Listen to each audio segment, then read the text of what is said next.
Hello aspirants, looking at current affairs for 17th November. The 7 news items which we have picked up from the Hindu.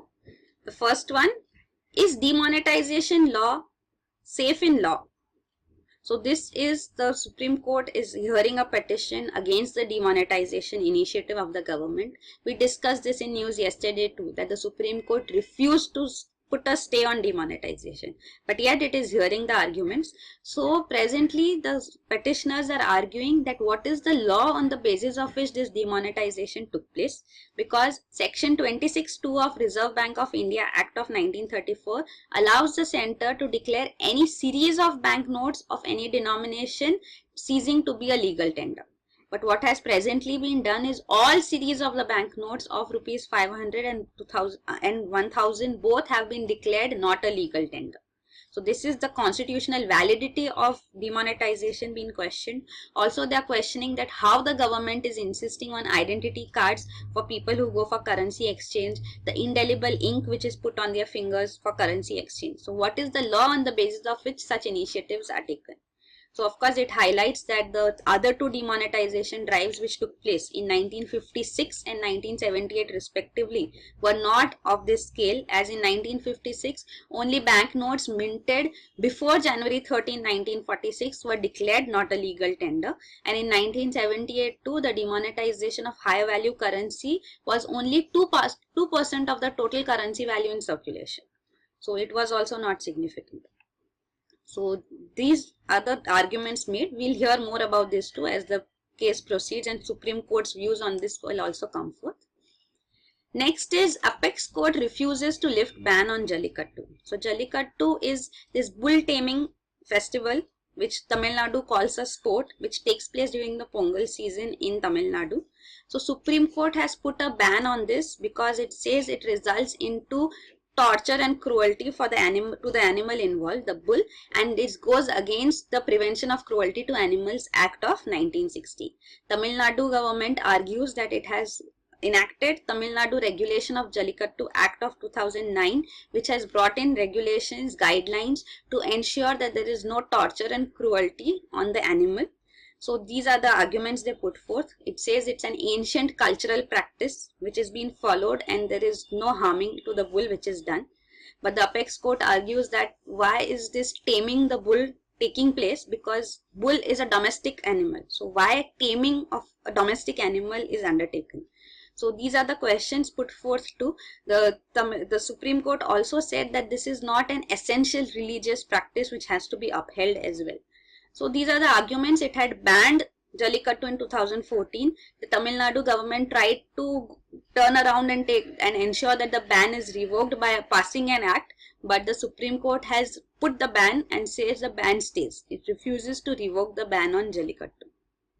Then the next news item is form nodal agency to check online prenatal sex selection ads. Supreme Court. So Supreme Court has asked the government to form a nodal agency which will monitor and check all online sex selection ads which are presently being seen. So all the search engines belonging to companies like Google, Yahoo, Microsoft have been asked to put in a system through which all such online ads will be auto-blocked. So the engines have also put forth their views that they have triggered auto-block. So there are some keywords which are inserted based on which auto-block takes place, and they will ensure that these online sex selection ads are not displayed in their searches. So this was based on a petition filed in 2008 because India has passed an act. This is PCPNDT Act, Preconception, Prenatal Diagnostic Techniques Act of 1994. This was also a question in mains, that what are the major provisions of PCPNDT Act of 1994.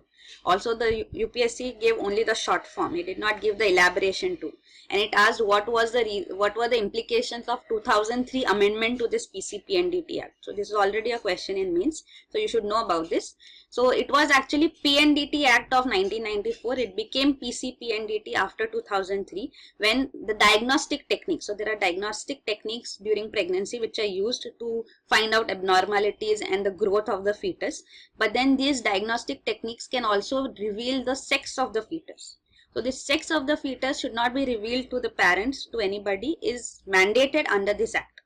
So then it was realized that there are preconception techniques too, that even before conception takes place, before the egg and the sperm meet, it is possible to determine the sex of the fetus. So that particular sex is concealed, that also has to be restricted.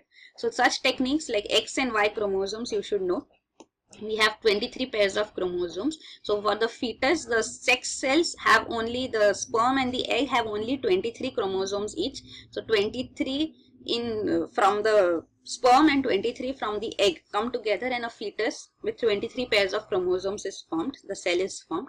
So not the fetus, initially it's only the cell, so the cell is formed. So which sperm would fertilize the egg determines the sex of the fetus. So X is the chromosomes in the egg, and X and Y are two different types of sperms. So it can be an X or a Y sperm. So if XX combination takes place, then it is a female. If XY combination takes place, then it is a male. So ensuring that only Y sperms are present and they fertilize the egg, such techniques are also present in even assisted reproduction techniques. So these are used during preconception to ensure that the conception is of a boy or a girl.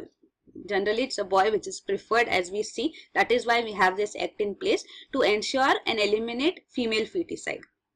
So this preconception and prenatal diagnostic techniques act have regulations in place, but because of these online ads, this is not being effectively implemented. So Supreme Court is asking for this temporary initiative, that a nodal agency will monitor and trigger search engines to crack down all such online ads.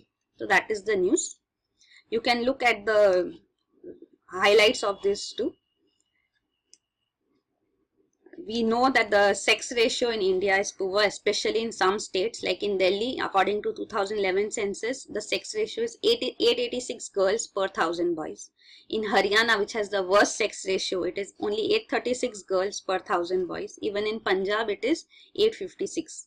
So these sex ratios clearly reveal that there is female feticide still prevalent. So this has also been highlighted, and stringent measures were also brought in under the 2003 amendment. So those were also there. These are the major provisions you can see of PCPNDT Act, various sections. Like it makes it mandatory to maintain updated records. All these clinics where ultrasound and diagnostic tests are done, they should maintain updated records. The communication of the fetus, sex of the fetus is prohibited. Prohibition of the determination of the sex of the fetus is also there. Then it is mandatory to fill Form F by the person who is undergoing the diagnostic test, so that it is ensured that the sex of the fetus will not be asked a question, neither revealed. Also the display of the registration certificate, which we generally see in all clinics where such diagnostic techniques take place, that they are not allowed to reveal the sex of the fetus, and no such test is done in the clinic. So that registration certificate is also to be put forth mandatorily, is a provision under PCPNDT Act. And they have to compulsorily prepare and submit monthly reports too. So these are the provisions in law which ensure that female feticide is checked. Then the next news is NIA to High Court. No objection to Sadhvi Pragya's bail plea. So this is regarding the 2008 Malegaon blasts which took place. This is in a place in Nashik district in Maharashtra, where around 31 people were killed and 312 people were injured. So this was a 2006 blast. The anti-terrorist squad ATS of Maharashtra said that in this bombing, Muslim terrorists were involved. And the NIA, National Investigation Agency, which looked into this blast, said that these were Hindu groups which were involved in these blasts. So Sadhvi Pragya was one of the accused because her motorcycle was said to have been used for these blasts. So based on these, many Hindu activists were also arrested. But then it was later, now in the NIA court too, the NIA presently says, National Investigation Agency, that there is no proof against these youths, Hindus who have been arrested, and they should be the bail should be allowed. NIA court rejected the bail plea, and presently the Sadhvi has approached the High Court for a bail, And NIA has said before the High Court that they have no objection to the bail plea, so they will not object if a bail is granted. So the NIA presently reverses its own stand, and it says that the fresh charge sheet which has been filed it has said that there is no case made against Sadhvi Pragya and she can be easily given a bail. So let's see, we'll have to wait what happens, what the High Court says in this matter. Then the next news item is ISRO adopts drought hit Brahmasandra to help farmers. So this is a village in Karnataka which has been adopted by Antriksh Corporation Limited, which is the marketing arm of ISRO. So this is the commercial arm which even has commercial agreements with internationally too with other countries. So because ISRO undertakes launching of satellites for other countries as well. So this has undertaken a CSR initiative, that is corporate social responsibility. So every corporate who earns profits has to give it back to the region where they work, so to the country, to the people there. So this, on the basis of this, because Bengaluru, Karnataka is the place where ISRO is also located. So Antriksh has taken up this as a CSR initiative that they will undertake watershed development and other initiatives to improve agriculture and even water and sanitation in Brahmasandra village in Karnataka. So that is the news. Then the next news item is not consulted on scrapping drug pricing agency chairman. So we have this NPPA, National Pharmaceutical Pricing Agency, which was established in 1997 to monitor the prices of essential drugs so that they remain within limits. So there is a drug price control order of 2013 too, which provides that there will be a ceiling price, means the maximum price which can be there for 432 medicines based on their essentiality. So these are essential medicines, their prices cannot go beyond this ceiling price. So that ceiling price regulation is done by NPPA. So this body is now planned to be wound up. So this is a decision which has been taken place at a meeting of the ministers, and even the Niti Aayog members were involved. So the chairman of NPPA says that he was not consulted and this is an initiative which has been taken in haste. So this is not approved and appreciated. It says also in the same meeting there was another decision taken that the Indian Drug Regulator, so Drug Standard Regulator, this is Central Drug Standard Control Organization. This would also take place, any further issue of licenses will be done by it only after the approval of the Niti Aayog. So it has to consult the Niti Aayog and then provide approval for any reissuance of licenses or approval for new drugs. So this is another decision taken. So these two decisions which it says, even the Niti Aayog decision it says is not preferable because Niti Aayog does not have any legal backing on the basis of which the consultation of Niti Aayog can be mandated. So that has also been questioned. It says they're looking at it from the economic prism, commercial prism, but it has to have a social cause in place because all these initiatives are required so that drugs are available, essential drugs are available at affordable price in the country. So this is a wrong approach is what is being highlighted. And the last news item is post-truth is Oxford Dictionary's word of 2016. So this is the term which has been selected. What does post-truth mean?